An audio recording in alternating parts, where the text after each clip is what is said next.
Hey everybody, welcome back to This Week in Vegas History. And if you're new to the channel, we do this every single Wednesday, bringing you just a little snippet about the history of our favorite city. So if you're enjoying yourself, please hit that like button and consider subscribing. In addition to our Wednesday program, we do a Vegas weekly broadcast each and every Saturday talking about news, information, and various tips to make your Vegas experience better. This week we are returning to a segment we've been doing once a month, which is sort of working our way through the history of Las Vegas, basically by talking about the casinos as they were built and a little information about each.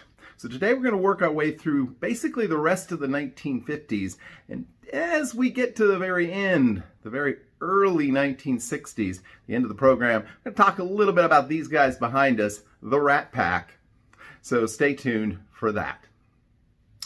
First up on our list of casinos this week takes us all the way back to 1954 and the opening of the Showboat. You might say, what's the Showboat? Well, that's what people were saying back in the mid-1950s as well, because it wasn't built on the Strip.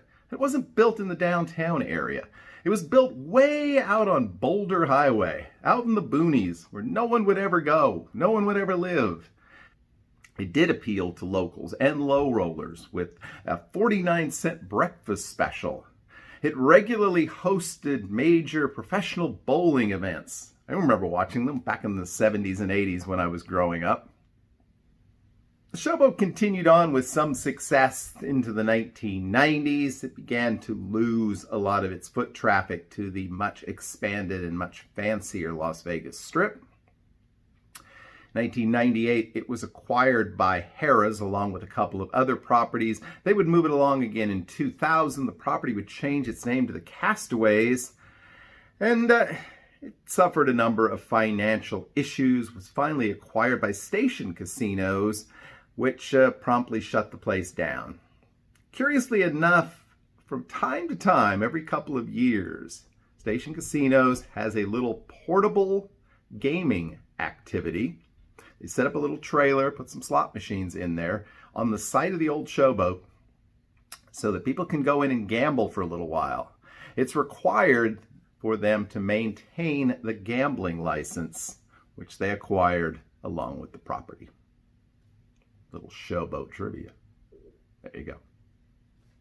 Returning to the Strip, in 1955, we saw the opening of the Riviera Hotel. And it was quite a sight on the Las Vegas Strip, a 9-story hotel tower. It had cost $10 million to build, and basically, by the time it was open, those involved in the construction were bankrupt.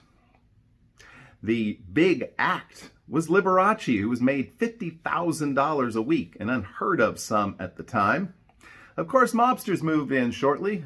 Gus Greenbaum was involved, but got himself in more and more trouble, and eventually he and his wife were relieved of their earthly activities. The Riviera, over the years, became one of those patched-together properties that would add a tower here and a tower there and expand here and expand there. Again, it went through sort of numerous financial upheavals, but as recently as the 90s, it was kind of still a happening place to be on the north end of the Strip. For many years, it became famous for hosting a number of different shows, like Crazy Girls started at the Riv. There was a female impersonator act. There was the Splash program, a traditional sort of Las Vegas review. The casino at one time was one of the largest in the world, and it was easy to get lost inside of it. In the later years, the Riviera became kind of a sad place. It, became Nickel Town, and the kind of place where you went for a cheap hot dog and where people stayed because there was kind of a seedy convention out back. The Riviera fell not too many years ago to make room for an expansion of the Las Vegas Convention Center. But it will always have a special place in our hearts, so rest in peace, Riv. Now let's quickly move ahead to 1956 and go downtown for the opening of the Fremont Hotel. It was notable at the time. Its 15-story hotel tower was the tallest building in all of the state of Nevada, a title it would hold for a number of years. The Fremont was very glittery, and it still is, with its distinctive neon facade. It's also somewhat notable for its involvement in the whole Alan Glick sort of mobster scandals of the 1980s, which of course you can watch in the movie Casino. Later would be acquired by Boyd Corporation and continues on as a kind of low-rolling paradise on Fremont Street. Next, let's take a look at the Hacienda, another property that no longer exists. It also opened up in 1956 on the very far south end of the Strip. It would use that somewhat to its advantage, catering to visitors from out of town, particularly from California, with cheap rooms, inviting signage. It also chartered a number of flights to Las Vegas and did so for many years. The Hacienda, of course, was not long for this world. It was acquired in 1995 by Circus Enterprises, shortly thereafter demolished to make room for Mandalay Bay. 1957 brings us to the opening of the Tropicana, and the Trop, almost from its imaginings, was inextricably linked to organized crime figures. One could certainly write a book or make a movie about all the twists and turns of the Tropicana's history. It has passed through more hands than practically any other casinos. It remains independent, and perhaps that's one of the things that gives it charm, but also makes it a challenging property to sell to the Las Vegas visitor not connected to either MGM or Caesars. It had a number of distinctive features throughout its history, a very, very cool sort of swimming pool, which remains a very cool retro swimming pool to this day. It hosted for a number of years, perhaps the quintessential Las Vegas revue, the Follies Bergère. And you can still book a motel-style room overlooking the pool. It can feel, once you're inside, like it's back in the 1960s once again. 1958 saw the coming of the final big Las Vegas Strip property of the 1950s, and that was the Stardust. And the Stardust was indeed the biggest and the brightest. It boasted over 1,000 hotel rooms, the biggest in town. It had the biggest casino, the biggest pool, the biggest sign, and later on the biggest and best sports book.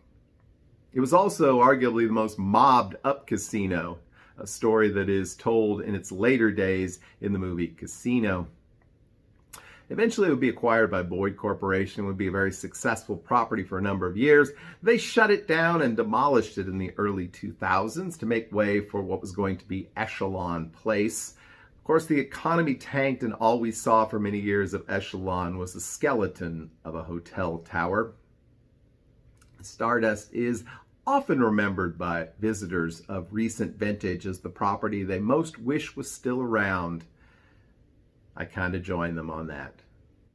We're going to wrap up today's show in 1960. 1960 saw the release of the motion picture Ocean's 11, the original, which included a number of performers who frequently appeared on the Las Vegas Strip. Collectively, they were known as the Rat Pack.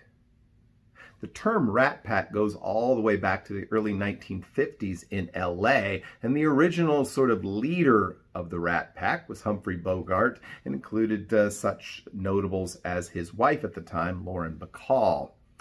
Bogart would pass away in 1957, and the leadership of the group would pass to the one and only chairman of the board, Frank Sinatra. Sinatra, as well as his friend Dean Martin, would own points in the Sands Hotel, and they frequently appeared at the Copa Room. But during the filming of Ocean's 11, they would all frequently appear at the Copa Room. When one was performing, others would simply appear. Now, in retrospect, it was pretty awful stuff. You didn't really get to see Frank Sinatra or Sammy Davis. You saw a bunch of shenanigans.